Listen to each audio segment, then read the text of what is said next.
오늘 자리가 순천의 구체적인 사례를 공유하는 자리는 아니고 어쨌든 이번 주제의 쟁점과 맞춰서 좀 제가 한 20분 정도 발표 자료를 준비했고요. 자세한 거는 저희 자료집에 제가 그 줄글은 아니지만 PT 보통 제가 이제 다른 분들한테 강의할 때 쓰는 PT를 그냥 자료 삼아서 올렸거든요. 그래서 그거를 조금 나중에 참고하시면 될 것 같고요. 오늘은 주제에 맞춰서 조금 한번 발표를 해보도록 하겠습니다. 제목을 순천 풀뿌리 교육자치 협력센터의 현재라는 이름으로 한번 잡아봤습니다. 먼저 저희 센터가 생겨나게 된 좀 맥락, 배경, 이런 좀 그런 것들을 좀 살펴보는 게 좀 필요할 것 같아서 우선 그 이야기부터 해보려고 합니다. 어쨌든 제가 좀 살펴보니까 중간지원 조직이 교육부 풀뿌리 교육자치 협력체 구축 사업을 계기로 마련되긴 했지만 사실 그 전 과정이 좀 있었더라고요. 다른 지역도 마찬가지겠지만 도교육청 마을학교 공모 사업을 했는데 그때 저희가 지금 협동조합이 그 위탁 사업을 받고 있는데 그 협동조합이 마을학교를 처음으로 공모 사업을 하면서 마을학교 좀 지역에서 관심을 갖게 됐고요. 지금 현 곡성 교육장님이 저희한테 추천을 해가지고 저희가 마을학교 공모 사업을 하게 됐습니다. 그러고 나서 지역에 마을학교 공부 모임이 꾸려졌어요. 이제 공부 모임을 했고 그 공부 모임을 하던 몇몇 분들이 시장님의 선거와 관련된 분들이 있으셨어요. 그래서 시장님한테 어쨌든 마을교육 공동체 활성화라는 것이 공약이 됐으면 좋겠다라고 제안을 해서 사실 이런 좀 맥락이 좀 있었습니다. 그러다가 이제 시장님이 이제 공약 사항이 되면 다음에 이제 그 공무원분들은 이 일을 해야 될 일이 되잖아요. 예산도 잡히고. 근데 이제 그 일을 담당 공무원이 좀 이것에 대해서 생각이 좀 고민이 없었던 분들이 이 일을 맡았으면 아마 지금의 모습과 같이 되지 않았을 수도 있겠다 이런 생각이 드는데 그때 당시에 저희 좀 운이 좋았다고 할 수 있을 것 같아요. 이제 평생교육사가 평생교육과에 그 일을 맡고 그 업무를 맡게 된 건 아니지만 교육부 공모사업 계획서를 쓰게 됐어요. 어쩌다가. 그래서 그게 이제 인연이 돼가지고 저희 이제 중간지원 조직이 이제 탄생하게 됐거든요. 이제 이때 평생교육사가 이 일을 지자체 혹은 관에서 이 일을 할 수 있을까? 좀 할 수 없을 것 같다라고 하는 판단이 있었다고 얘기를 하시더라고요. 그래서 지역에 좀 찾아봤던 것 같아요. 이 중간지원 조직을 운영할 만한 사람을 좀 찾아봤던 것 같고 그래서 각자 영역에서 자기 삶을 살고 있었던 사람들, 저 같은 사람들, 저는 사실 공무원하고 일을 해본 적이 한 번도 없거든요. 3년 전만 해도. 그래서 이제 마을교육공동체 중간지원 조직이라는 제도적 장치 속으로 좀 사실 들어왔습니다. 들어왔고, 처음에는 민간위탁 되기 전에 기간제 근로자들 신분으로 교육부 사업을 수행하는 사업단 느낌으로 지자체하고 처음 일을 했습니다.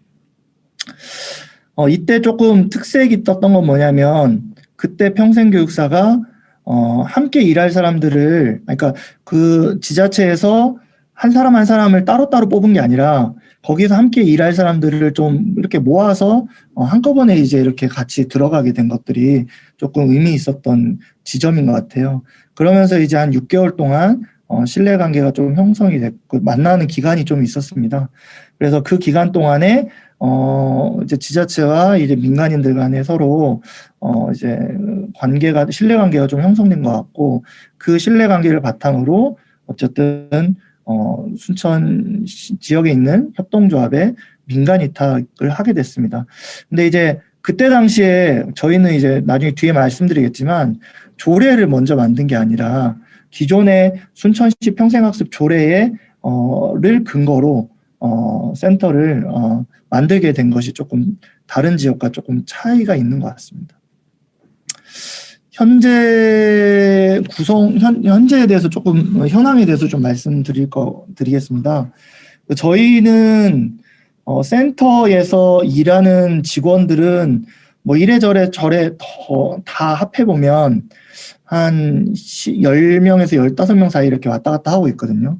막 돈을 엄청 많이 받아서 그렇게 많은 사람이 근무하고 있는 건 아니고 어쨌든 그 둘레에 활동가들이 같이 일을 하고 있는데 모두 마을교육 활동가예요. 그리고 센터 내에서 그 공무원들이 같은 공간에서 근무하지는 않습니다. 그렇지만 저희가 올해 2월부터 순천시 평생교육과 그 시민대학 건물에 들어오게 됐는데 그 3층에서 살고 있는데요. 거기 이제 평생교육관이 1층에 있습니다. 그래서 그 과장님이나 팀장님이나 주무관님하고는 수시로 소통하고 있고, 그 다음에 올해부터 조금 달라진 게 뭐냐면 교육지원청에서 미래형 교육지구 업무만을 담당하는 장학사하고 파견교사를 보내주셨어요. 그래서 이제 장학사님은 지원청에서 근무를 하셨고, 파견교사님은 주로 센터에서 근무하시다가 이제 지원청에서도 근무하시는 형태로, 근데 이것이 이제 수시로 이렇게 일상적 소통이 이루어지는 게 있었습니다. 이제 어쨌든 이 지점에서 쟁점 하나는 같은 공간에서 같이 근무하는 것이 좋으냐, 그렇지 않느냐, 뭐 어떤 게 좋으냐 이런 것들은 조금 더 우리가 연구해보고 사례 공유를 좀 해봐야 될 것 같다는 생각이 좀 듭니다. 그래서 저희 이제 센터 내에 직책은 뭐 그렇게 중요하진 않은데요. 역할로 사실은 복무하고 있고요.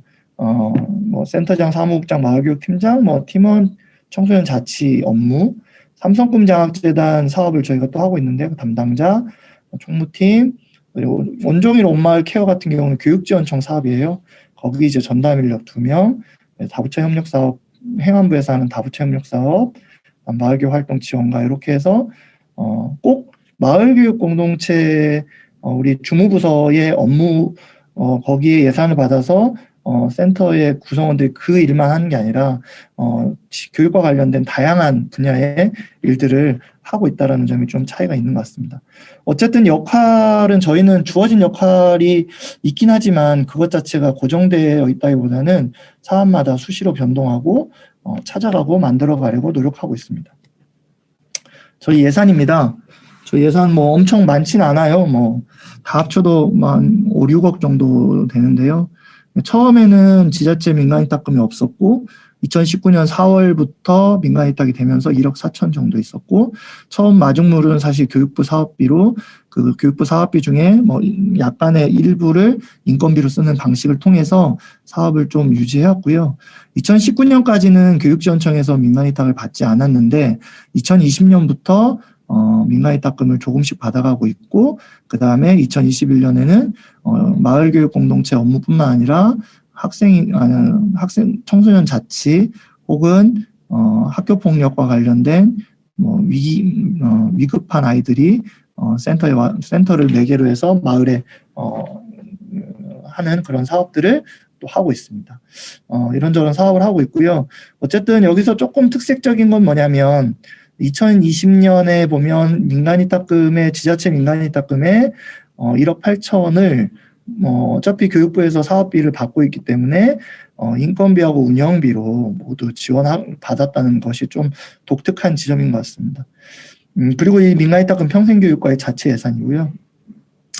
올해는 사업비가 또 들어왔는데 이거는 전년도에 마을에 공모사업 형태로 내려가던 돈을 그렇게 행정해서 마을에 그 공모를 하지 않고 저희 센터에 민간위탁금을 주고 그 사안별로 마을에 이렇게 저희가 계획서 같이 세워가지고 나눠주는 구조로 사업을 하고 그렇게 돈을 운영하고 있습니다. 이 점도 조금 특별한 것 같고요. 그래서 아까 말씀드렸듯이 삼성꿈 장학재단이나 뭐 도시재생 사업이나 어쨌든 아이들의 뭐 교육과 관련된 자치와 관련된 일이 있으면 다른 부처의 사업비도 받아서 하고 있다. 이 정도 좀 말씀드릴 수 있을 것 같습니다. 저희는 아까도 말씀드렸듯이 어쨌든 제도를 먼저 정비해 놓고 활동의 근거를 만들어 놓고 한 케이스라기보다는 활동이 먼저 있는 다음에 그것을 제도적으로 보완해가는 방향으로 지금 해보고 있습니다. 그래서 사실은 저희가 실무협의회도 구체적인 것은 좀 말씀드리기 어렵지만 매달 한 번씩 지원청하고 평생교육과하고 실무협의회를 하고 있는데 그것도 사실 전라남도 교육청 순천시 마을교육공동체 활성화라고 하는 MOU를 근거로 다시 진행하고 있습니다.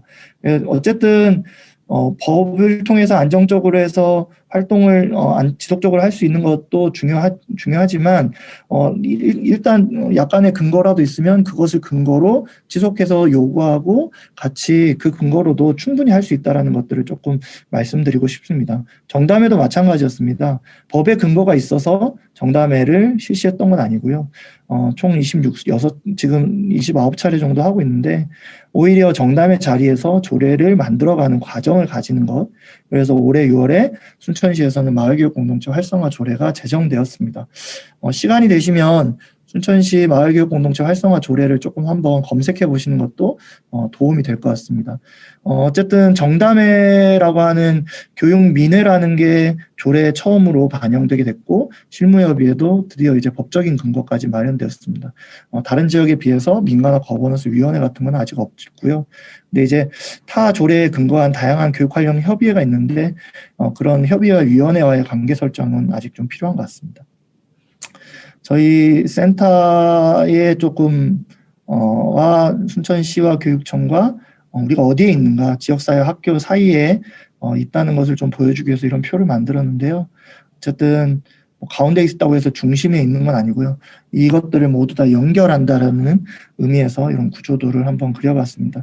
그 사이에 어쨌든 관의 사이에서는 실무협의를 통해서 서로를 조정하고 그 다음에 민관은 지역교육력 회복 실천 공동체라고 하는 실천 공동체라는 조직을 통해서 민의를 수렴하는 그 민의를 바탕으로 센터가 운영된다라고 하는 것들을 강조하기 위해서 이런 표를 한번 만들어 봤습니다. 네, 옆에는 뭐 하고 있는 일들이고요. 저희가 이제 지금 하나하나씩 구현해 나가고 있는 표인데요. 어쨌든 저희가 순천 교육이라고 하는 의제는 지역에 있잖아요. 문제라는 것도 있는 거고, 사회의 문제라고 하는 것들이 있는데, 그거를 해결해 나가는 하나의 플랫폼으로서 센터가 존재해야 된다라고 생각을 하고 있습니다. 그래서 주무부서뿐만 아니라 다른 부서의 과와도 교육과 관련된 일이라면 어쨌든 우리 센터를 중간에 제3시대의 플랫폼을 통해서 해결해 본다라고 하는 겁니다. 예를 들어서 이런 거죠. 돌봄이라고 하는 지역의 사회적 문제가 있으면 어느 부서와 어느 부서가 연결이 돼야 될까요? 어쨌든 주무부서 순천교육지원청 학교혁신팀하고 평생교육팀은 저희 센터와 같이 기본적으로 결합되어 있고 거기에 이제 지자체에서는 아동청소년과의 담당자가 이 센터라고 하는 플랫폼으로 나오고 그 다음에 순천교육지원청 같은 경우는 학교지원팀에 방과후 돌봄 담당자가 있습니다. 주무관님, 팀장님이 계시는데 그 팀장님이 오시고 그다음 지역에서는 실제로 마을 돌봄을 수행하고 있는 활동가들이 또 센터에 모여서 서로 논의하고 협력하는 구조를 만들어가는 거죠. 그 사이에서 센터가 있다라는 것들 좀 강조드리고 싶습니다. 이런 사례는 꼭 돌봄뿐만 아니라 다른 사례에도 마찬가지입니다. 청소년 자치 관련된 학교 밖 청소년 관련되면 어쨌든 순천교육지원청에서는 생활인권팀의 청소년 자치 담당자가 센터 협력을 할 수 있는 협의체로 들어오고 이런 과제로 조금 해보고 있습니다. 간단하게 이제 저희가 하고 있는 역할들을 조금 간단하게만 정리해 봤는데요. 어쨌든 앞에 김태정 전문가님께서도 말씀을 하셨지만, 중간 지원 조직이라는 것이, 어떠한 기획된 일을 집행하고 프로그램을 운영하는 조직으로서 중간 지원 조직에, 머물러서는 안 된다라고 하는 생각을 가지고 있고요. 그래서 저희는 가장 중요한 거는 사람을 만드는 거고 어떤 사람이냐면 교육을 고민하는 건강한 시민을 육성하고 발굴하는 거다라고 이제 목표로 삼고 있습니다. 또한 지역교육 담론을 형성하는 역할들 해야 될 거 하고 있고요. 그다음에 교육 거버넌스 체계를 구축하고 협력의 사례를 확산해 나가는 역할들을 하고 있습니다. 또 하나는 아이들의 성장을 위해서 마을과 학교, 교육지원청, 지자체가 연결되는 구조를 만드는 것. 그 다음에 학교에서는 충분히 하고 있지만 어쨌든 학교에서 좀 힘든 친구들이 여전히 있고 그것을 마을에서 지역에서 어떻게 품어 안을 수 있을까, 어떤 시스템으로 지원 체계로 품어 안을 수 있을까에 대한 고민을 저희는 좀 또 해야 될 역할로 보고 있는데요. 위기에 빠진 청소년들을 어떻게 품을 건지, 학교 밖 청소년들이 지역에 남기 위해서 창업 공간들을 하나씩 만들어가는 것을 저희 역할로 하고 있습니다. 뒤에 말씀드리겠지만 이 역할들을 모두 다 해야 된다는 건 아니고요. 이런 것들을 할 만한 조직들을 지역에 만들어내는 역할들을 중간지원 조직이 해야 되지 않을까 생각합니다. 건강한 마을교육 공동체를 육성 및 발굴하고 결국은 마을교육 자치회로 나아갈 수 있도록 지원하는 역할들을 하려고 합니다. 저희 중간지원 조직은 조금 다른 중간지원 조직, 제가 다른 중간지원 조직에서 일해보진 않았지만 좀 몇 가지 특징들이 좀 있는 것 같습니다. 3년에 좀 자랑같이 들릴 수는 있겠지만 3년의 시간을 거쳐오는 동안 사실 좀 절대적인 신뢰관계가 좀 형성된 것 같아요. 이 신뢰관계가 형성되는 데는 저는 두 가지가 있다고 보는데 어쨌든 도덕성과 전문성, 민이 가질 수 있는 전문성과 도덕성이라고 하는 것들이 관에 좀 설득이 됐다, 설명이 됐다. 그래서 신뢰관계가 좀 형성된 것 같고 그래서 이제 또 하나의 현상으로는 지자체가 센터 활동에 최대한의 자율성을 부여하고 있고 일상적 예산 사용과 사업 기획 혹은 사람 채용과 관련해서 어떠한 결제도 받지 않습니다. 결제를 받지 않는다는 게 포인트가 아니고 결제를 받지 않아도 되는 구조가 만들어졌다는 게 좀 중요한 것 같습니다. 더불어서 사실은 저희 센터가 좀 자율성을 좀 더 받을 수 있었던 것은 저희가 협동조합이라고 하는 게 모 법인인데 협동조합 이사회도 우리 센터가 이 일을 충분히 잘할 수 있다고 믿고 있어서 이사회에 매번 보고하거나 하는 일들을 주기적으로 요구하지는 않습니다. 어쨌든 그러한 좀 자율성이 있고요. 그다음에 어쨌든 저희가 이렇게 마음 먹고 할 수 있었던 것은 지자체가 이런 것들을 평가할 때 프로그램에 몇 명 참여했느냐는 묻기보다는 우리 지역의 교육 주체들이 얼마나 만들어지고 있느냐에 더 관심이 많고 그것이 중요하다라는 것에 대한 서로 간의 합의가 좀 만들어진 것 같습니다. 또 아까 말씀드렸듯이 민간 입학의 대부분이 인건비로 쓰이고 있고요. 인건비와 운영비로 쓰이고 있고요. 제가 오타입니다. 그다음에 때로 시의원과의 관계도 조금 지금까지 좋은데요. 센터 역할을 지켜주는 역할을 하기도 했고 이번에 교육경비와 관련된 조례도 정담에 매번 참여했던 시의원이 조례 개정 발의를 하는 과정도 있었습니다.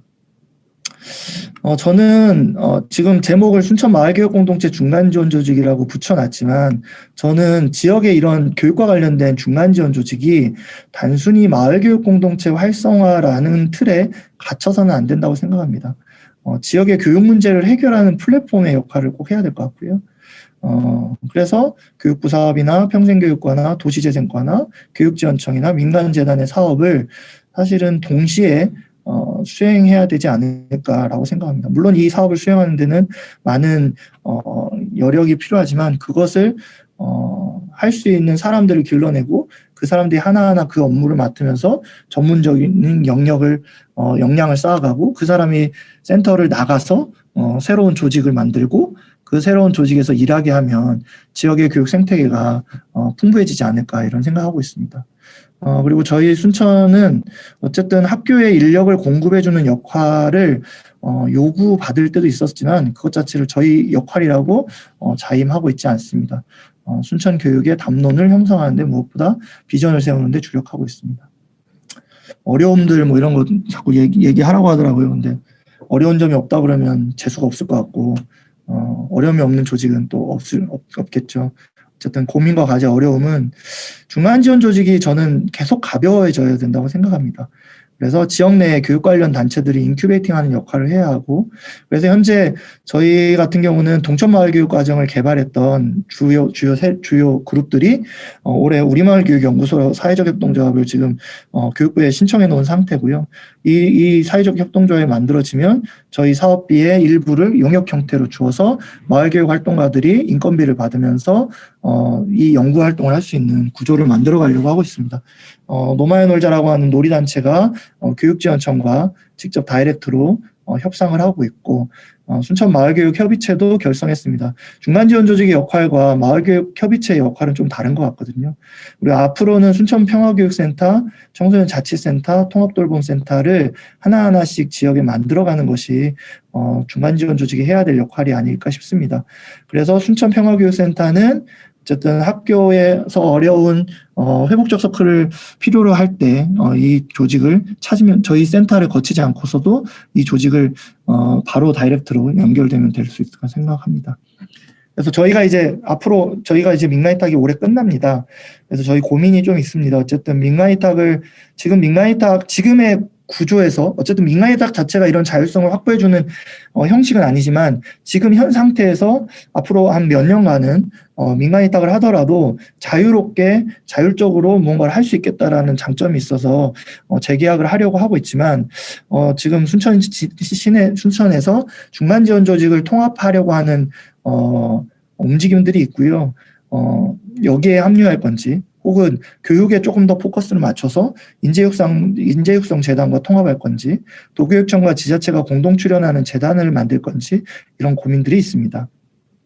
아까 김태정 전문가님 말씀하셨던 대로 어쨌든 지금은 광역 단위의 시민 참여형 중간지원 조직의 형태로 운영되고 있는데요. 읍면동 단위마다 마을교육자체가 운영하는 마을교육센터를 만들어내야 된다고 생각을 하고 있고 이 두 층위에서 서로 간의 유기적인 관계를 맺어가는 것이 무엇보다 중요하다고 생각합니다. 어려움들은요. 어쨌든 저희가 여러 가지 민에 있다 보니까 정보 접근에 제한이 좀 있는 것 같고 특히 공문으로 모든 것이 처리되는 시스템에서 조금 어려움들이 좀 있는 것 같습니다. 그 다음에 이제 시민들이 관과 민을 대하는 태도가 아직은 조금 차이가 있는 것 같고요.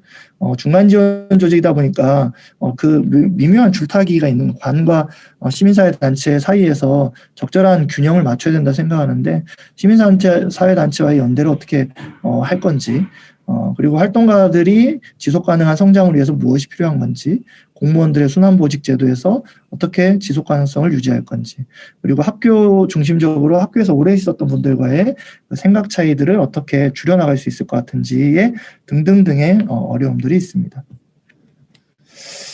제가 시간이 남으면 질문 중에 그런 게 좀 있으셔가지고요.